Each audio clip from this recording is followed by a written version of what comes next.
Hi, Laura. Hi, Hollis. So good to see you. It's good to see you too. Well, for our listeners and viewers, I would love to introduce Laura Anderson. Laura is a certified uh, Confidence coach. Yeah. confidence coach, and that's her specialty. And we actually met in a certification program for confidence coaching. And Laura, you stood out from day one as somebody who's very grounded in your not only your ability to help people uh, create transformation in their life and get access to the confidence that we're all seeking, but your I think it's your skill of listening that really made you bubble up to the top right from the get go. And Well, thank you. yeah. So tell me about your journey to becoming a confidence coach and why you kind of focused on the niche of confidence in all of the life skills that we're developing. Yeah, sure.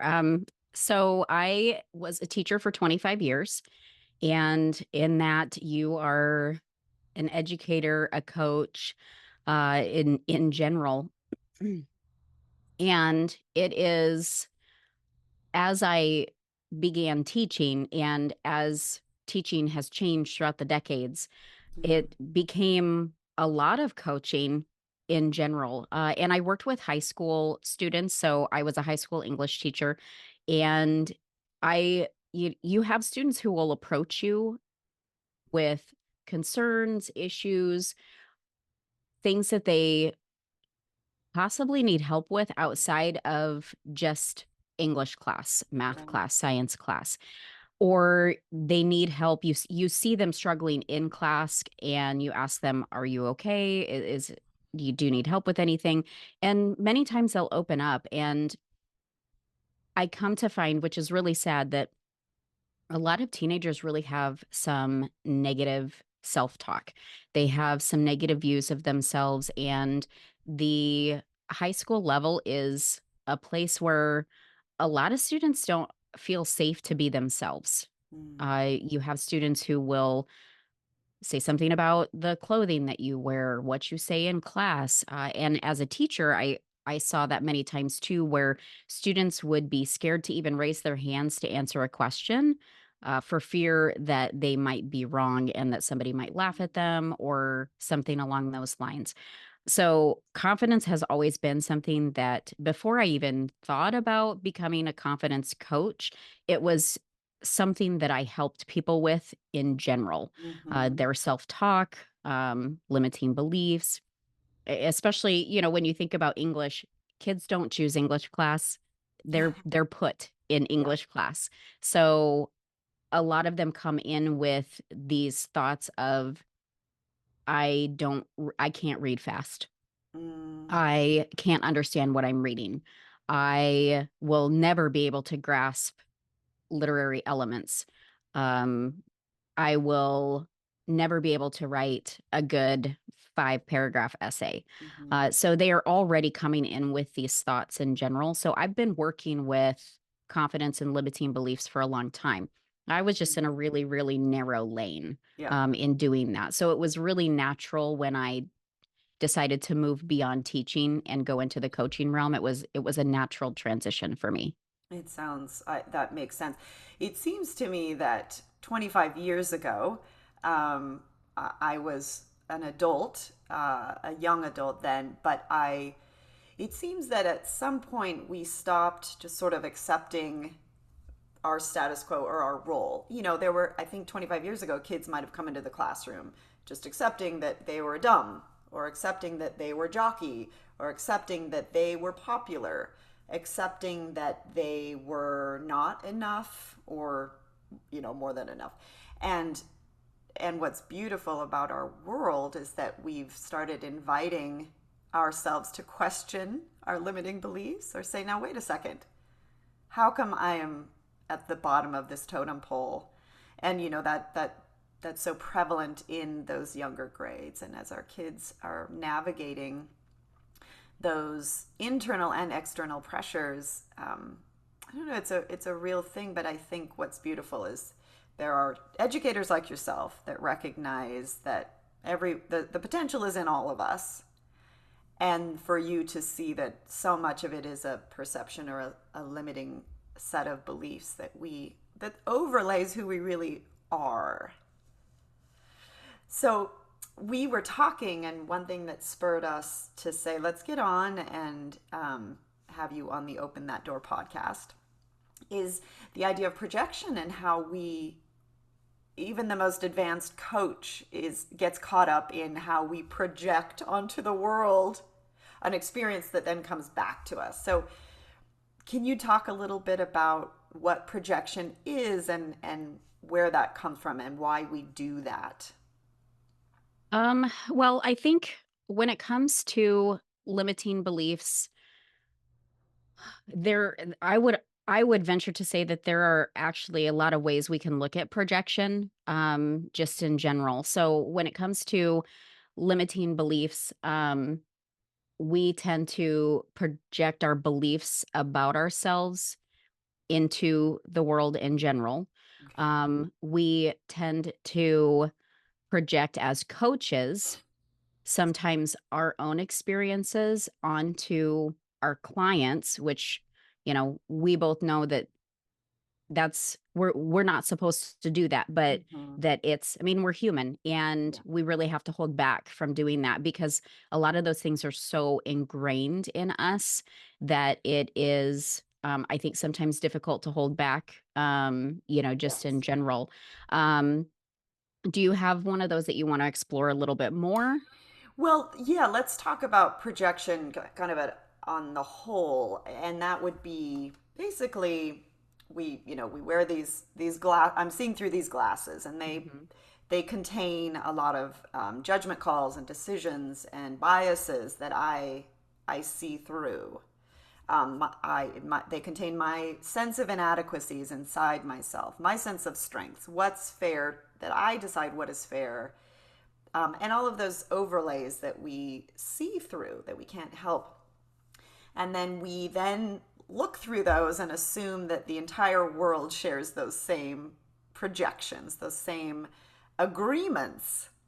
And the truth is, I'm the only one with this set of glasses on. Mhm. And so for me to look through them and look at you and already have you figured out is such a common human error or process that everybody does. It takes a lot of work to continually remind ourselves. This is my perspective that I'm putting upon another person. So I know as we were starting out as coaches, and when you were using a certain technique to reach out and get more visibility and attract more clients, we were talking about an incident you had where you were actually approached by a coach online, and it left you kind of feeling like yucky. And then Mhm. how we discussed how then there was the idea that maybe you were then coming across to people the same way. So talk about that. Okay. So I love that you use the idea of the lens, and we're both wearing glasses right Right. now. So it's just the perfect analogy for this. Um, I think that when so as I'm putting myself out there as a coach and making this transition, from a teacher to a coach full time, that there are things that you just are a little worried about as a new business owner. Yeah. And it's, am I making people feel icky once I start talking about what I have to offer them? I feel what I have is this amazing product that people can go through this amazing transformation.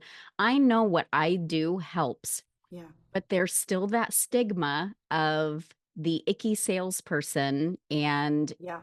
kind of schmoozing and shoving your stuff into someone's face. And so when the example that you're talking about was when I was approached by a coach whose business is to coach other coaches Mm. on how to get clients. She asked me if I was interested in working with her, and I said, "Well, thank you so much for the offer. I already have my own coach, Mm, but, thank you for thinking of me." And then she proceeded to, ask me more questions. Great, she's showing interest in me, wonderful. She's not just, you know I was a little turned off in the beginning because her first response was or her first question was really more about, how am I getting clients? Not how do I serve clients? How do I help people? How are you getting clients? mhm. But then her questions after that seemed okay. But eventually she started she started ultimately felt like to me, and of course we're looking through the lens of icky Yes. salesperson. She started, I felt like she was, in a sense, almost attacking my choice of coach. Uh, Despite the fact that I really like my coach, she, it was like she was trying to make me question my choice of Mm, coaches and that I made a mistake in not picking her first. So then when you and I were talking and you gave me this incredible breakthrough that part of the reason I was struggling to do some of my stuff was because that experience with her, I did not want to be somebody like that, somebody mm, who makes somebody regret a decision that they have made or, um, you know, pushed myself onto someone who clearly did not need my services, because they right. had gone with someone else. So it was a very frustrating situation. And seeing that because you helped me see that, seeing that really like opened up my eyes to um, that one interaction was Mhm. affecting me and my business. Yeah. Just that one little thing was affecting how I was moving forward. It makes so much sense because y- somebody trying to get your business left you feeling so demeaned in a way and so disrespected. And, I have grace for anyone who's in the sales process and is an entrepreneur, because it's hard. It's really hard. And it's hard to find that balance between going after customers and sales and yet also really respecting when no means no in your prospect, if you will. But what you and I talked about, and you really, and I thank you for giving me credit, and it was your discovery though, because you said, oh, I, that's making sense. You sort of had this aha moment that I don't want to be perceived as that woman, the way that I don't want to leave somebody feeling the way that that woman, she didn't make you feel anyway, but the way that the impression she left on you. And so we tend to, I think, when we're putting ourselves out there, it's so tempting to go to the worst case scenario. The thing that's going to get us stoned or mobbed or canceled or ridiculed, publicly, humiliated. Um, it's those feelings in us that we don't want to confront. So we retreat and say, you know what, I don't want to be a coach. I don't want to be a mom. I don't want to be an artist. I really don't need that, when our sole purpose is here to exactly do and be those things, because that's how we use our self expression to reach other people to use their self expression. So, um, what was the turn for you when you finally had that aha moment? Well, it made me appreciate, I will say, how I approach people. Um, and I also started to really think about that's not how I talk to people in general.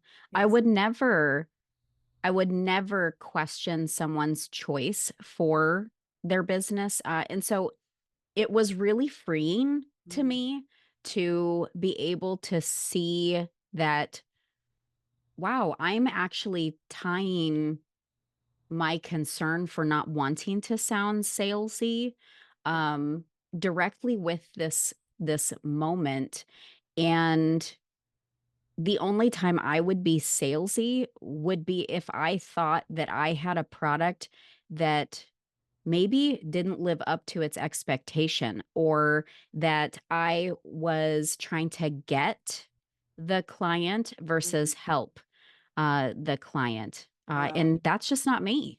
Yeah, that's a beautiful distinction too, because how many times a day do we purchase something or spend our time, money, or resources, our talents on something that brings value to our lives? And money is a construct. We put so much power and projection onto this neutral, made up thing.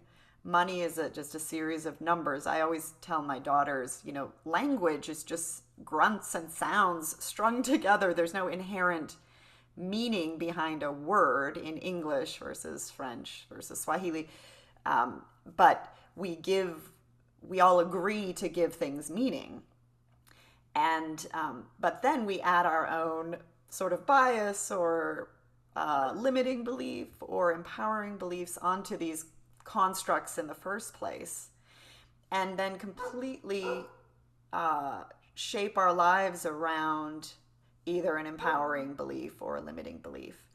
I'm going to let my dog in real quick, and I'll be right back. Okay. So, talk to us more about how we get, like, how limiting beliefs form in the first place. Okay. So our beliefs tend to come from ourselves, others, and the world around us. And there are some limiting beliefs that we have that we don't even realize that they're limiting beliefs until there's some sort of major shift in the culture that like really forces us to see that, oh, wow, this probably isn't how this is supposed to be. Mm, And that's where we get some of the bigger, more systemic issues happening, just in general. But then, of course, we have others where I see a lot of that happening when I was a high school English teacher, where a student would say something to another student, and that other student would then take it to heart, mm, despite the fact that it's not true in general. But our brains just tend to, unfortunately, really latch onto negative things versus, yes. the really, really positive things. Think about all the times that somebody says something negative and we take it to heart. It upsets us. Sometimes we ruminate on these things for a long time, and sometimes they affect us for years. Mm, But they definitely have this like really negative feeling. And then somebody gives us a compliment, and some of us will accept the compliment and feel really good, and it will make our day amazing. But then think about how many people really struggle to actually accept a mhm, compliment mhm, because they just struggle to believe that that could possibly be true about themselves. mm, But they'll be so fast to choose on to latch on, excuse me, to the negative thing, and it will mhm, sit there in their brains for so long. And then we mm, end up with this confirmation bias. So we see something, and it might be a new thought, a new negative thought that we've kind of latched onto. And now all of a sudden, our brains are going to start finding mm. things that really make that belief true every Reinforce. single time. So, yes, Mhm. it's just a reinforcement of that negative belief. Um, oh, go ahead. No, I'm just this is spot on, I think. And let's break down. Why is that? Why are we more, in general, prone to believe the negative thought and then find proof for it over and over again, versus being somebody who just thinks they're wonderful and finds proof for that, like knows that they're wonderful and just continues to find proof. That's a great question. So, um, I would venture to say that I'll hit the second part of what you said first. I would venture to say that there are definitely people who think that they are wonderful and have this most amazing confidence in general. But I would say a huge, huge portion of the population, even the confident people, they work at being confident. Like it's a practice for them, a daily practice, not they weren't born with it. It didn't just magically happen overnight. They practice these things all the time. Mhm. But when it comes to the kind of latching onto the negative, I really, really like Shad Helmstetter, Dr. Shad Helmstetter's stuff on self-talk. So he talks about how by the time we're 18, if we are in an average household, a good average household, we are going to hear no and some negative reinforcements 148,000 times by the time we reach the age of 18. Amazing. And that's in a good environment. Yeah. Okay? Imagine being in a really bad environment or one that's lower than the average good environment, and how many more times you're going to get that negative Mhm. reinforcement over and over and over again. 148,000 times between 0 and 18 years. So the Yes. foundation, literally the habitual patterning that our brains are Mhm. learning, because that's really what this is what's my brain attaching to over and over again and believing as the truth. Um, in, like you said, just kind of that generic healthy family dynamic where all of the basic pieces and parts are in place and functioning, um, that's still the stew that we're being created. And it's easy. Gosh, it's easy to. There's nowhere to point a finger to because we're raised Mhm. by people who were raised by people who were raised by people who were raised by people ad infinitum who developed limits, a way of seeing with limits. And I think it's always go back to our primitive minds, that we are just trying to survive, stay alive on some fundamental level. And so deflect, we default to the status quo, which tends to be keep a limit on things, stay within parameters, don't go outside of those because then you're a target. Mhm. Don't be too wonderful because then you're, who do you think you are, kind of. And I'm not advocating for narcissism at large, where we run around and at the expense of everyone else, sing our own praises. And I can speak from, I came from a single family household, had one, the absent parent was, a Vietnam vet and like severely alcoholic for many, many years. And then my present parent was like working full time, going to school full time, raising two children. Both of them were super young when they had us. So, like, so many limiting barriers already. And yeah, I can attest to that. Like, my childhood felt like a giant no. So, Mhm.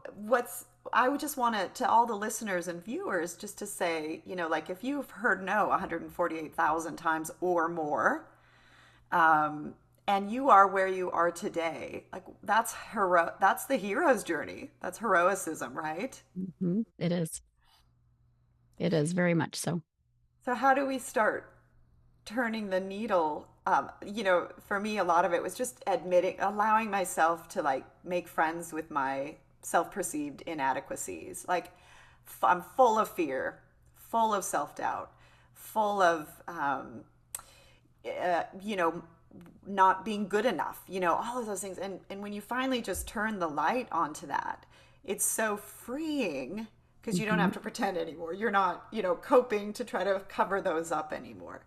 But how, like, to just somebody listening who's like, gosh, I would like to feel more confident in my life. What's like a first step that somebody could take? Well, I would say you kind of beautifully put the very first step, which is honestly just becoming aware of the self-talk that you have. And like I said before, some of that self-talk is going to be it's going to be really easy to spot.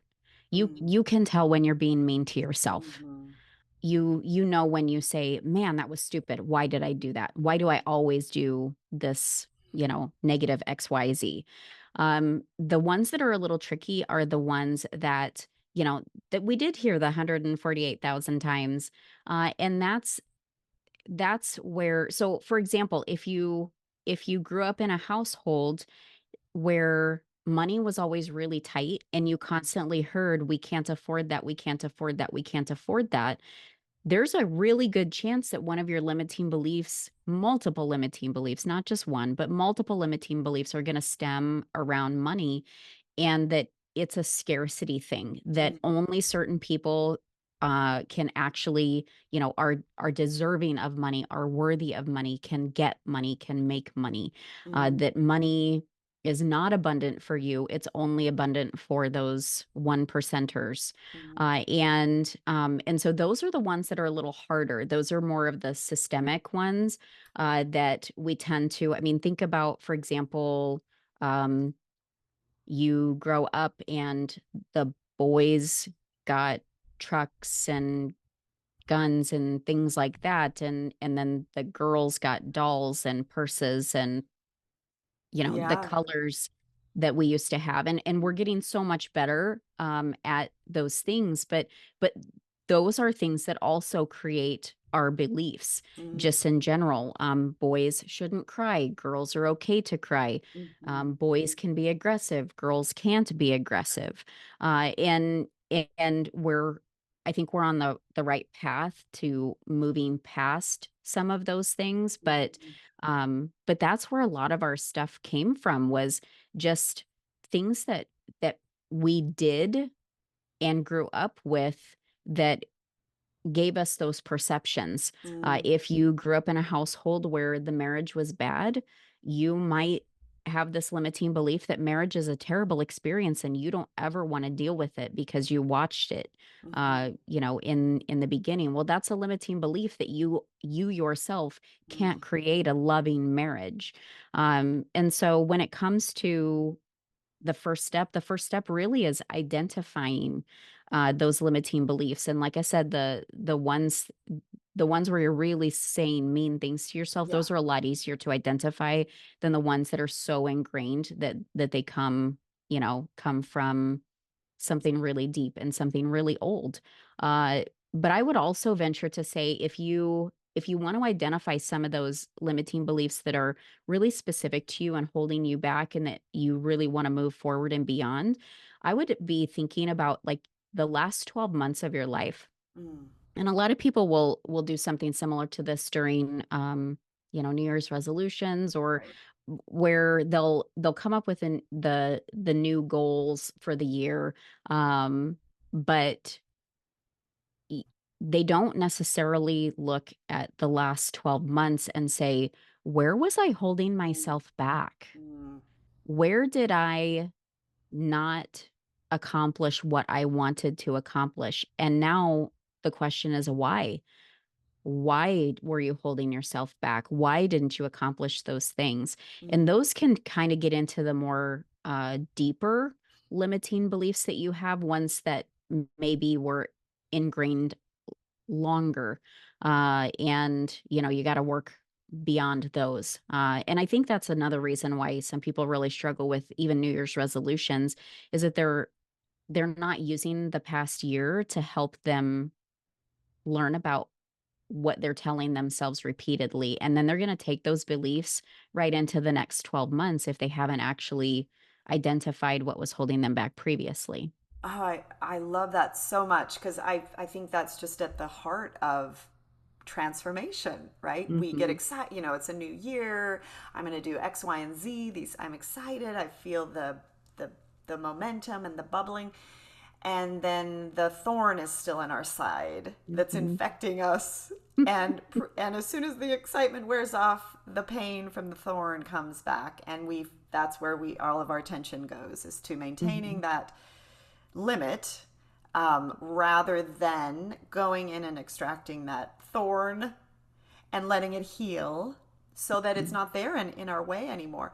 And I love how, I think it's so brilliant how you talk about the more obvious, yes, I'm being mean to myself. I need to stop that.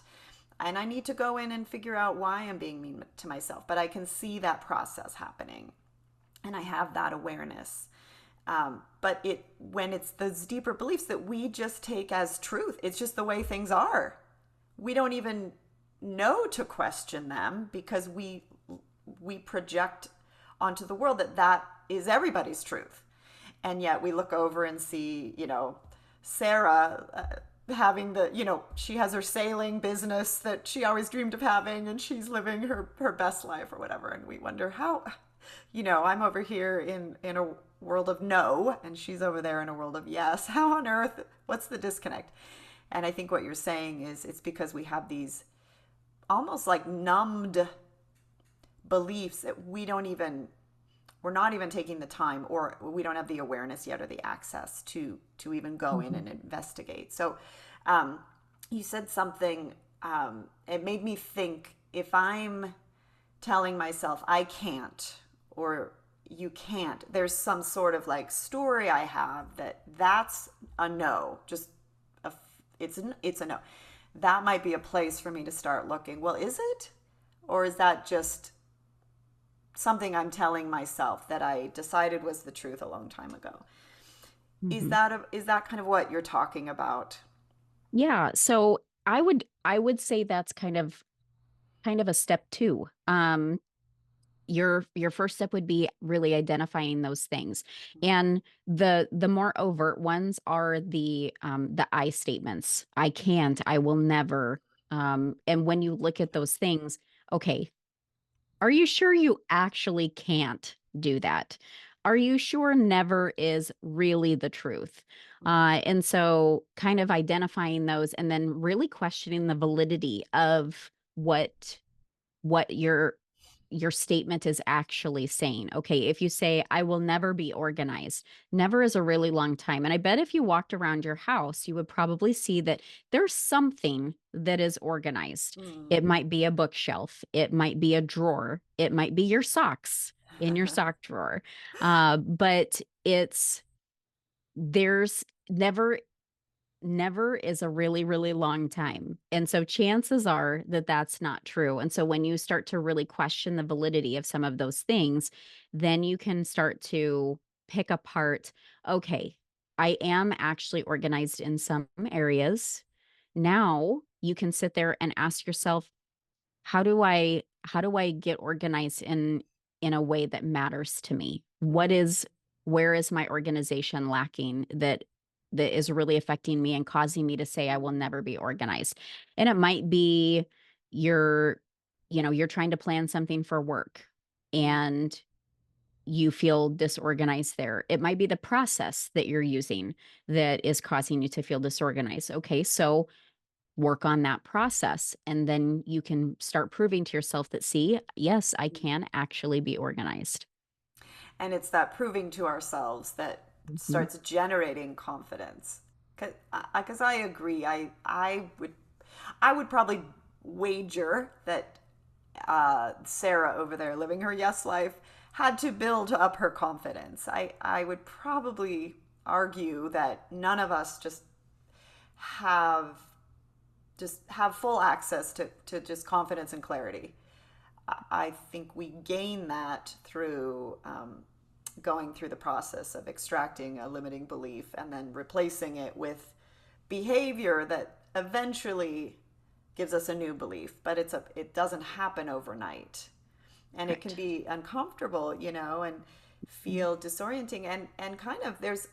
I talk a little bit about this in my own process, that there's almost like a threat and a disloyalty, a sense of like I'm betraying who I've known myself to be when I question a belief that's got me to where I am today. I'm, halfway through my life and I've had this belief this entire time, and now I'm challenging it. Mhm. And I think we sometimes forget that the big hurdle is not necessarily replacing that belief, but um, our coming to terms with having to let go of who we've known ourselves to be Mhm. in in order to become the person we really do want to be. But we've been loyal to this other side of ourselves, and there's a grieving Yeah. process and Mhm. fear. So, what would you tell someone who's listening or watching? how can they manage that process of extracting the old, replacing with the new, but there's a human experience in that Mhm. process. Yeah, there is definitely uh, growing pains are going to happen. They are going to happen. You I think people are really familiar with the phrase get comfortable with being uncomfortable. Mhm. And you do have to kind of embrace that. But I would also venture to say that one of the things that you can really embrace and think about is the excitement of what's going to happen to you on the other side. Well, and not even happen to you, happen for you Mm, on the other side, because you are stepping into this 2.0 version of yourself and really moving forward in doing some of that. I would say one of the challenges too is not just yourself, but it's the potential to also outgrow other people, mm. which is another reason that some people kind of stay back where they were before, I guess in the 1.0 version of yourself. Um, and and that in and of itself too can harbor some limiting beliefs in general. What will people say when I Mm, start putting myself out there more? What will happen? Will people love me less? Will they, you start questioning all of these things. mhm. They like me for me. Well, what if I turn into this different version of myself? And the cool part is that within that process, you're going to meet people who are also in the 2-point version of themselves, Ah, and on the journey to the 2-point version of themselves. And so you get to release some of the, for lack of a better phrase, the toxicity of your former life, which is the world, others, and your own limiting beliefs. And you get to embrace that new version. And you're going to meet cool new people along the way who are in that journey as well. And you might inspire other people mm, to start their journey too, yeah. which is a lot of fun and really cool, just in general, to be. Um, did I answer your question? You did. You did. Okay. No, you're every time you're just like lifting my mind into these really glorious spaces. So because I think the ultimate experience we can have is when we're able to take ourselves out of the equation and be that vehicle by living in our power and fully expressing ourselves in the way that we've come onto this planet to be expressed. When we do that, then we become the invitation, the step up for somebody else to Mhm. do the I love same, that. and then Become the they uplift invitation. the next person, and they uplift, and then we're living in a world full of light and selfless love and support and compassion and power, connection, and all of those things that really I think we would all, most of us would argue, is what we all really want, is a safe space to be fully expressed, be happy, be connected, and not be at war with one another or at odds with one another. I want to go to, I think what gets in the way is, are we safe to change? Like, I know that's been being a very fear based person most of my life. Like, it's scary to trust that 2.0 Hollis is going to be okay Mhm. because, going back to the story we were talking about when you were approached by a coach that left you feeling not so good and kind of yucky, and you're like, I don't want to be that person, and I don't want to just be that person now where I'm pushing everybody away and I don't have a safety zone or I'm not received. So I don't know, talk to me about, like, are we safe to change, and how do we know that when we're on this side of it and risking to cross that bridge, if you will. Mhm. Well, I think some of that, and this is the tough part, is that you've already decided what you want. Mm, So you trust yourself enough to know that that location is a safe location.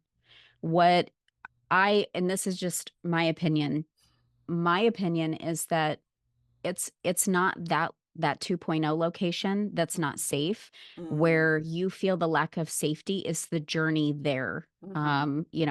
Are there thieves? Are there, Right. am I gonna run across, like, some really bad stuff, Yeah. on this Bandits on and this trip? Think of it like a crocodiles. car ride. Am I gonna break down halfway through? Um, and you already know that the 2.0 is the safe space. You've Okay. already imagined it, and you're good with it, and that's why you've decided this is where you want to be. The journey there is the hard part. Mm, That's where the scary stuff happens, and that's because sometimes we don't just bring ourselves along for the ride. Sometimes we bring people who say negative things, or they challenge our new thoughts and behaviors and beliefs and habits. And that's too where you really have to start having more trust and faith in yourself, mm, because I loved how you said that you're bringing compassion along. I don't know if you remember you were saying that, but you do need to have compassion for the people who are mm, trying to bring themselves on your journey, in a negative way. And that compassion is where you've developed that understanding, because now you've understood your journey. Like, what you need to do to get there. And yes, the scary part is the journey there. But the people who are really battling against you, mm. they're they're scared. Yeah. They're scared because you are holding up a mirror to them, and they're starting to see the things that you are doing, and they're starting to feel inadequate themselves. Mm, Instead of and they're holding on to that limiting belief. So instead of saying, "Oh my gosh, this is amazing. Please take me on your journey. mm, I want to be there too." They're saying, I I don't know that I can do that. I don't think I can do that. And I don't want you to outgrow me. So I'm just going to hold on to you and keep you where you are. I'm going to do everything I can to do that, because I'm not ready to make the change to 2.0. I'm not ready for that journey yet. And so mm, that's where the really big hard part is that there are going to be people who are really gonna struggle with your change. that makes sense. And you have to have compassion for them and where they are, but having compassion for them is not, "Okay, I'm gonna let go of my dreams because you're stuck in Uncomfortable. your limiting beliefs." Yeah, no, that is brilliant, and that's a level that I'm not always letting myself be aware of, because if you're in your own state of fear, it's kind of like self-consuming, but and the disloyalty feels personal. But you're right, you're also feeling like you're betraying in a way Mhm. a whole the 1.0 people, um, and that's so brilliant. And so that's probably what keeps so many of us back is we're compassionate, we are our heart led, and sometimes we think the better thing to do is just to stay back, and then we have a whole world stuck, right? Mhm. And I would say, like the haters out there, I don't think anyone's really a hater. I think people are afraid. And Oh, I would agree. Yeah. you just illuminated that so succinctly, that if I'm projecting hate onto you, it's because I'm afraid you're going forward and I'm staying here, and I want you to come back to validate me, staying mired in my limits, because it feels too uncomfortable to move forward. Mhm. But that's the reason why we're here. Otherwise, we're just on a couch, watching TV that we don't want to watch. And Mhm. Yeah. I mean, we really are here for our soul's journey, and it's so much bigger than our human limitations. Mhm. Yeah. And I would say too that it it's that it's that analogy of the vase. When you fill your own vase, it overflows into other things, Mm. right? Mm-hmm. Um, there are going to be people that you do leave behind on your journey, and there are going to be people that are so inspired by what you're doing that they're gonna start their process too. Mm-hmm. And then you can be mile markers for them. Mm. With your journey, you can help them along when they come to you and say, I'm really struggling with this. You can say, I experienced that. Here's what I did to, get myself through. It might not work exactly for you, but I promise you it's amazing here. Mm. Just keep trusting your process. Oh, I love that. You are welcome here and you are safe to Mhm. become the 2.0 version of yourself. Laura, I think you're brilliant. I think you have so much to offer. I know you are available. You have a website called liveandthrive365.com, and I'll put Yes. that and your contact information in the show notes because like I said, you're a shining light. You're wise. You have this 25 years of teaching and understanding that children learning is so much more than learning how to spell a word or add 2 plus 2, that there's a fundamental kind of core of limiting beliefs and obstacles within us that we have to overcome every day. And you bring that to your coaching. You're certified in many ways. I know our recent confidence coaching certification was one of your many certifications. And I know working with you, what a difference you make. And so I'm so thrilled to know you, so You. honored. I encourage everybody listening and watching, if there's any change or struggle you're having where you really can't find the way through, to reach out to Laura. I know you have free resources on your website, and then all kinds of programs and one-on-one coaching, and just thank you so much. This was so insightful for me. You we have our kind of our way forward, but then to hear somebody expand on it is so, it just opens up so many doors. And that's why I do the Open That Door podcast, is to continue to open that door to a life and livelihood that matters to each and every person based on what matters to you uniquely. And I just want to encourage everybody to give themselves permission to own their own journey and Mhm. let it look however it looks to you. So Yeah. thank you, Laura. Oh, thank you so much. Thank This you. You're welcome, and it was such a treat. And you and I get to continue to spend time together, which I'm so thrilled about. Yes. And yes, what a blessing. Have a wonderful day, everyone. Go out and take a look today at where you might be telling yourself never, or I can't, or that's not the way it is, Mhm. and invite yourself to see what kind of limiting belief might be hidden. Yes. All right. Be well. Bye.